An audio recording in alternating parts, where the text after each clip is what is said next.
Okay, today we'll be tearing into a 2005 Kawasaki Prairie 360 rear end.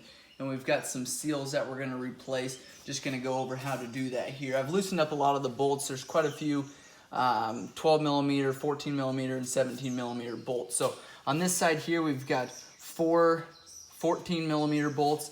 And then on the right hand side of this rear differential, we've got 12s and 2 14s, 2 17s to pull that cover off. But the first thing you're going to want to do is drain your oil, and that takes a 12 millimeter wrench on the bottom, and you're gonna drain your wet gear brake oil from there. Pull the cap, helps it flow a little bit better.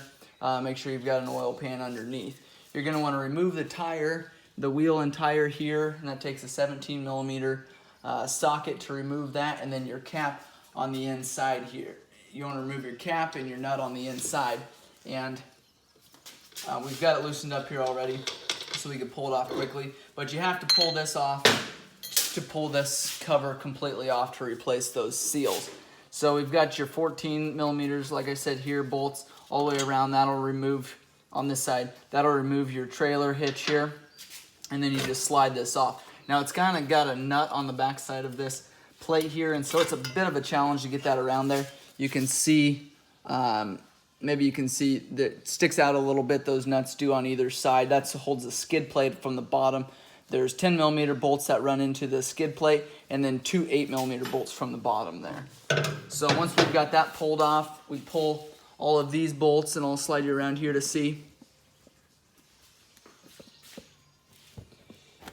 Once we get those bolts all the way around here pulled off, then we will pull this cover off. We've got the wheel pulled off already, and then you can take, a lot of times they give you a couple spots you can pry on there with a screwdriver, and you don't ever want to get into the gasket area, but this has got an O-ring on it, and sometimes those cases stick out just slightly, so you're able to pry on there.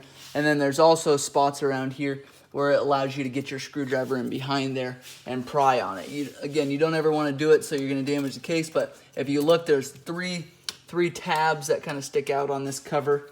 Here, here, and then one, maybe just two. Nope, one on this side too. So those places there, you can get your screwdriver in behind and pry. It's going to be snug, and you want it snug. That means it's sealing up nicely. So you want to replace that O-ring going back together. There we go. We've got it taken off there, and now we're just going to slide this all the way out of the axle there. And then there is, you can see this seal was damaged here. We can replace the bearing here if we need to, and that is how you replace the seals on a differential.